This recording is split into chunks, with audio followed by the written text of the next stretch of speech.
Sábado de recitales, comenzando por Mathieu van der Poel, que vence en su debut sin despeinarse la Omloop Het Nieuwsblad. Además, sienta cátedra de cómo correr una prueba de un día. Ha sido infinitamente más fuerte que sus rivales, que les ha soltado en un terreno que no es sencillo irse en solitario. Además, ha demostrado que es el más inteligente, el más habilidoso sobre la bicicleta, ya que salvó un par de caídas que cualquier otro ciclista hoy hubiese besado el suelo. Hablaremos, por supuesto, del debut de Van der Poel, que yo me quedo con un titular. Nunca había visto a Van der Poel tan afilado en su debut, y si aún tiene margen de progresión cada Flandes y Roubaix, podemos ver su mejor versión este 2026, por muy imposible que parezca. Así que mensajito también para sus rivales, para Van Aert, para Pogačar. Ahora hablaremos de esto, en un día donde no podemos pasar por alto el recital de Paul Seixas. ¿Que ha ganado Seixas? Algunos os podéis preguntar. Pues hoy era la Faun Andritz Classic, una carrera más secundaria pero con muy buena participación, y tenemos que tener en cuenta que el joven Seixas de 19 años atacó a falta de 40 kilómetros para el final y se fue en solitario cabalgando 40 kilómetros para conseguir su segundo triunfo de la temporada. Vale que la carrera no es de las más prestigiosas del mundo, pero tenemos que ver cómo ganó y también a quién ganó, porque se dejó tirado por el camino a todo un Matteo Jorgenson, campeón de las últimas dos París-Nizas, a un corredor como Jan Christen, que es de los que mejor comienza la temporada, a Lenny Martínez, destrozó también a Egan Bernal. Por lo tanto hablaremos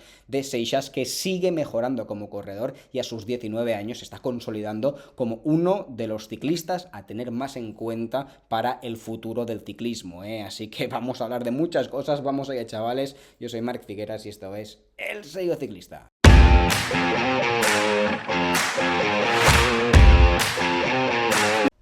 Bien, chavales, hoy dos ciclistas han eclipsado al resto de sus rivales. Estamos hablando de Seixas en Francia y de Van der Poel en Bélgica. Ahora hablaremos de ellos. Empezaremos centrándonos en la Omloop con esta victoria arrolladora de Van der Poel, que quizás no habrá un minuto como en otras pruebas que ha ganado, aunque hace parecer sencillo cosas muy complicadas, comenzando por ganar en solitario la Omloop, que es una carrera que sí que junta algunos tramos de adoquín, como ahora veréis, pero están bastante separados y hay transiciones muy grandes entre muros de adoquín, lo que crea que muchas veces se reagrupe la carrera en estas transiciones entre muros de adoquín, porque hay mucho plano y mucho terreno para que el pelotón acabe cazando a ciclistas que tratan de escabullirse en las subidas, que además son cortas. Pues Van der Poel, que ha logrado llegar en solitario en este terreno, ha necesitado muy poca dureza para imponerse,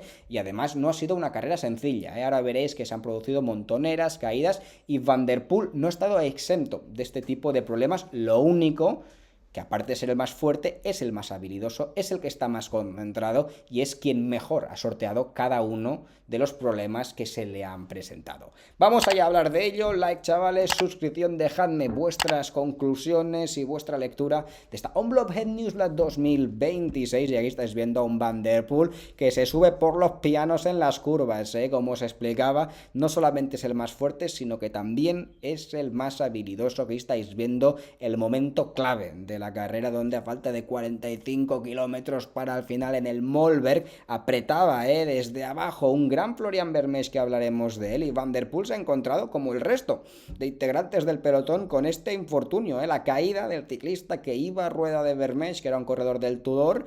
Y mientras el resto de ciclistas del pelotón han tenido que sacar pie del pedal, bajarse la bicicleta y perder tiempo, Van der Poel, por muy imposible que parezca, no ha acabado en el suelo. Ha podido sortear a este corredor y seguir la rueda de Vermeersch, abrir una diferencia de unos 10 segundos en esta subida de 460 metros del Mollberg. Y luego, claro, a la que le das a Van der Poel 10 segundos en la cima de una cota y se junta con ciclistas muy talentosos como Vermeersch y como Van Dijk del Red Bull, pues luego es muy difícil cazarle, y no lo han cazado. De hecho, ha arrollado el resto de sus rivales. Aquí estás viendo la clasificación.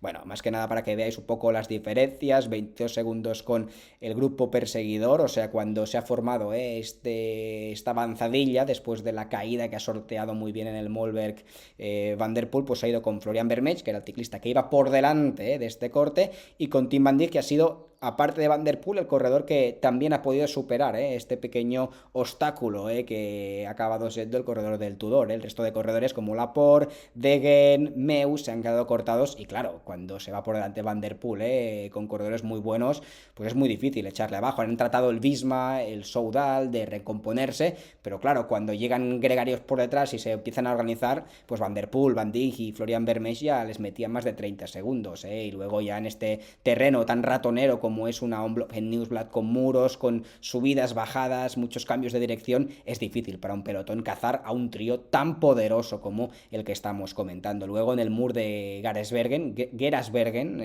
acabado de rematar Van der Poel, aquí lo estábamos viendo. Aquí ha sido donde ha soltado el ataque final.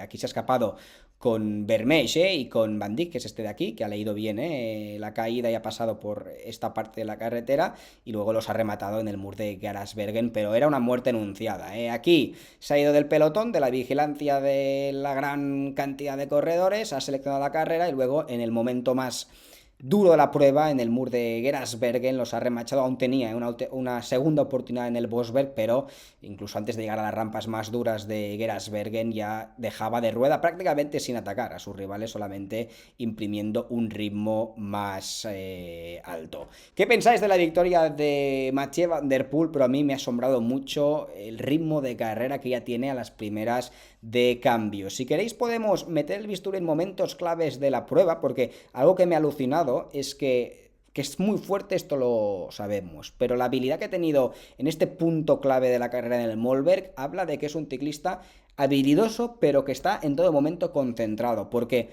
el ciclista que más tiene a perder cuando se crea una caída es el corredor que va a rueda del ciclista que se va al suelo, porque es el corredor que tiene menos capacidad de reacción. En cambio, como más lejos vas de la caída, más tiempo tienes, obviamente, para reaccionar. Pues el ciclista que iba pegado a la rueda del corredor del Tudor era Van der Poel, era quien tenía el peor escenario para sortear a este ciclista, y aún así es tan bueno que le ha podido driblar, lo ha podido pasar por el lado, y corredores en situaciones más ventajosas como Laporte, que iba 2 o 3 posiciones por detrás, no ha tenido la habilidad para superar al corredor de El Tudor. Por lo tanto, cuando hablamos, vale, Van der Poel hoy ha sido más fuerte, pero ha tenido suerte que no ha sufrido ningún pinchazo, ninguna caída. En cambio, los Visma han tenido mala suerte con este pequeño incidente en el Mollberg. Bueno, ha tenido suerte de no pinchar en el día de hoy Van der Poel, pero las montoneras las ha evitado por ir siempre bien colocado.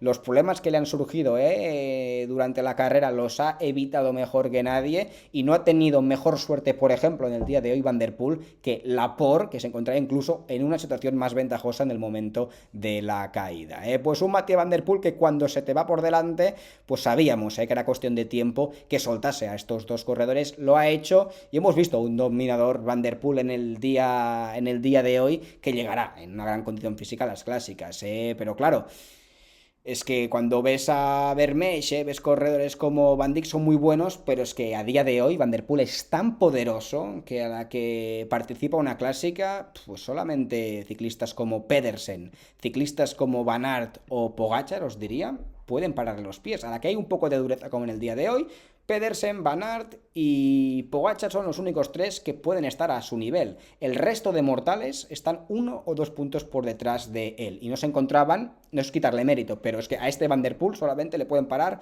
estos 3 corredores que hemos comentado. Y hoy no estaban en carrera ninguno de estos 3. Pedersen lesionado, Van Aert tiene un catarro, y Pogačar debuta la semana que viene. Y a este Van der Poel cualquiera no lo gana, y hoy lo hemos visto. En una carrera, como os repito, que no era sencillo irse en solitario. Bueno, esto es por lo que hace la Omloop. Esto es lo que hace la Omloop, donde veremos a Van der Poel. Vamos a echarle un vistazo. Mathieu Van der Poel, la próxima carrera que hará, es un poco lento el wifi, es la Tirreno Adriático y luego Milán-San Remo, donde se enfrentará a Pogačar. Mucho tiene que caminar Pogačar para soltar a Van der Poel en la San Remo, porque parece que podemos ver un Van der Poel un puntito más incluso que la temporada pasada, sacando conclusiones quizás un poco precipitadas de su debut.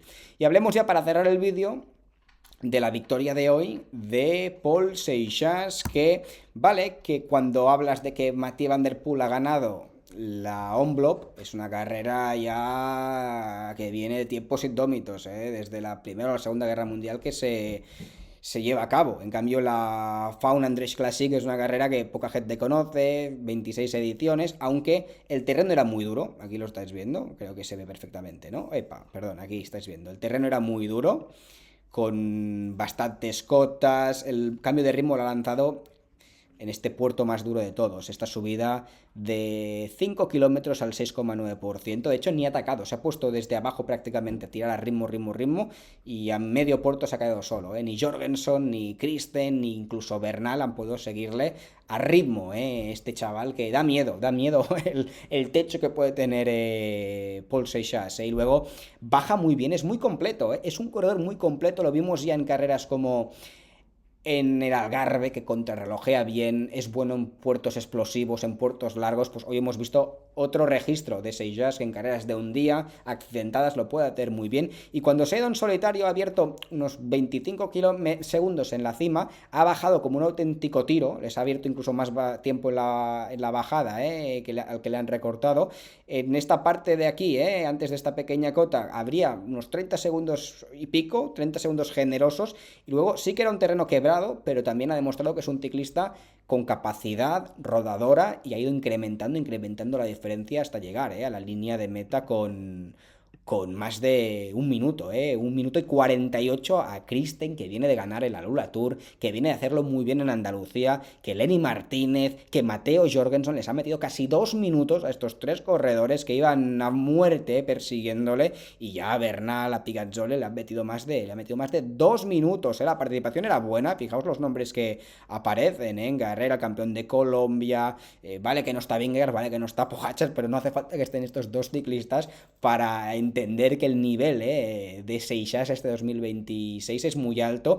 Ya terminó la temporada el año pasado a más y daba toda la impresión de que, siendo el protegido de Francia, parece que puede ser después de mucho tiempo el ciclista que reúne los atributos suficientes para terminar con esta sequía, no aún, pero unos años, de no sé cuántos años en Francia sin ganar la carrera local, el Tour, desde Hinol en el 85. Da la sensación que este chico sí que reúne todos los requisitos, que tiene toda la madera para en unas temporadas ser este corredor que vuelva a vestirse de amarillo en el Tour. Lo hablábamos de que es 3 años menor que Del Toro, y en unos años podemos ver grandes duelos en giros, en Tour, en vueltas entre el mexicano y el ciclista francés. Aún queda para ello, aunque un corredor que pasó de juvenil la temporada pasada a profesional, ya el primer año denotó muchos detalles de calidad. Terminó muy fuerte la temporada siendo tercero en el europeo, solamente por detrás de Pogačar y de Remco Evenepoel. Y este año, las primeras de cambio, una temporada más mayor, más experimentado, ha dado un claro salto de nivel. A estas edades,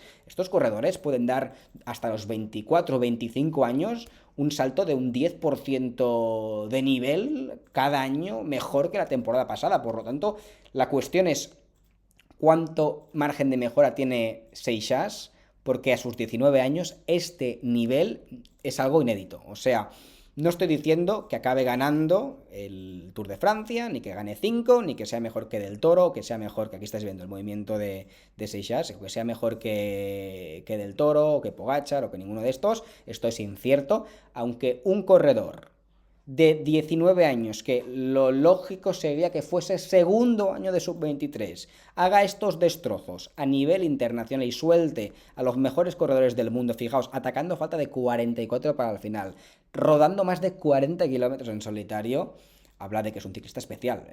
Pogačar, creo que en su segundo año de profesional fue tercero en la Vuelta a España, fue cuando se destapó. Bueno, pues Seixas creo que ahora mismo tiene la misma edad o un año menos que el Pogačar, que fue tercero en la Vuelta a España. Creo que no debuta en ninguna grande aún porque es muy jovencillo, pero el techo de Seixas no sabemos qué alto está. Aunque si sigue mejorando temporada tras temporada como de momento lo ha hecho hasta la fecha, es un ciclista no solamente que va a dominar las carreras en el futuro, sino que da la sensación que es un ciclista que puede marcar una época. Es un corredor que Veremos si se estanca o no, esto sí es cierto, pero 19 años y hace lo que está haciendo, por eso hablamos tanto de él en los últimos vídeos y en la jornada de hoy, porque es una auténtica locura. Es el ciclista que a los 19 años más camina de toda la historia del ciclismo. Cada vez se va más rápido en el ciclismo y lo sé, pero nadie nunca había caminado tanto a su edad y esto es algo pues que debemos subrayar. ¿Quiere decir esto que ganará 10 Tours de Francia? No, pero debemos tener en cuenta, pues, que es una auténtica barbaridad que un chico tan joven camine tanto. Fijaos, en el puerto principal, esta cota de aquí que os comentaba, a falta de 40 kilómetros para el final, se subía al puerto más duro de todos. Caía un poco lejos, pero con estas dos cotas intermedias era el perfecto trampolín para atacar, marcharte con un grupo reducido y acabar de romper la carrera en alguna de estas dos cotas. Pues ha puesto cara a la carrera ya Paul Seixas, en este puerto desde abajo, el arrimo. Fijaos, habría Lenny Martínez, habría Jan Christen. Ha abierto, es que sin atacarle, solamente a ritmo a Matteo Jorgensen, que es un grandísimo corredor. Fijaos, todos muertos por detrás. Jorgensen a falta de 44 para el final. Tenía que levantar un poco el pie porque le estaba asfixiando el ritmo del francés y luego pues coronaba el puerto principal del día de hoy con 26 segundos de diferencia, 38 kilómetros aún quedaban por el final, pero no se ha hecho pequeño, no se ha hecho pequeño Paul Seixas, que se ha dado un baño de masas. Francia hace tiempo que pide un corredor con esta proyección y parece que finalmente lo han encontrado con Seixas, que vence la Fauna André Classic, una carrera que recordamos, no es una prueba top mundial, pero tenemos que leer entre líneas el nivel de Seixas, la edad del francés, la participación que había en carrera que era buena y el dominio, 2 minutos casi al resto de sus rivales en un puerto que tampoco era el Alpe d'Huez. Ha hecho trizas al resto de sus rivales y ciclistas muy buenos, la gran mayoría de ellos. Yo estoy alucinado con Paul Seixas, estoy alucinado con Paul Seixas, con Van der Poel también, ya que no me esperaba tanto nivel en su debut, pero Van der Poel ya es un ciclista probado, es un ciclista ya de muchos quilates, aunque lo de Seixas, que es que está progresando más de lo que pensaba. Y el año pasado ya intuía que sería uno de los grandes para el futuro, pero es que sí que es un prospecto interesante para el futuro, pero es que ya es una realidad. Contra Pogačar, Vingegaard y estos no, pero en carreras donde no está Vingegaard y Pogačar, estos dos extraterrestres en montaña, cuando no están estos dos corredores, puede ganar cualquier carrera a día de hoy ya Paul Seixas a sus 19 años. Y esto es una auténtica salvajada. Bueno, cerremos el vídeo aquí, chavales. Mañana es la Kurne y depende de lo que pase, haremos un análisis de la prueba o estaba pensando en lanzar conclusiones, un pequeño vídeo de las conclusiones del Opening Weekend, teniendo en cuenta la carrera de hoy, la prueba de mañana, veremos qué sucede. Lo importante es que estaremos aquí en YouTube cubriéndolo todo. Chao, ragazzi.